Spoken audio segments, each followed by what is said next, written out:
Okay, ever stared at one of these charts and felt totally lost? Let's change that. Yeah, I get it. At first, this just looks like a crazy mess of colors and lines. But believe it or not, it's telling a pretty clear story about a stock's journey.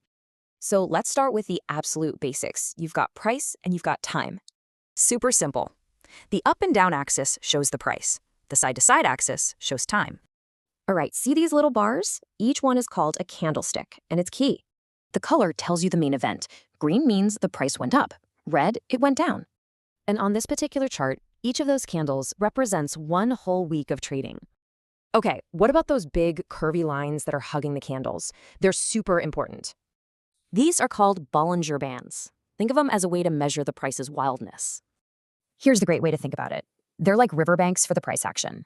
See here? The riverbanks are wide apart. That means the price was wild and stormy. And then, look here. The banks get narrow. That tells us things were much calmer then. All right, let's shift our eyes down below the main chart. This is where we gauge momentum. This first line is the RSI. It's kind of like a speedometer for the stock's price. So when that line is high, like here, it means the price was moving up really fast. And last but not least, we have these bars down here. That's volume. A cool way to think of volume, it's like party attendance for the stock.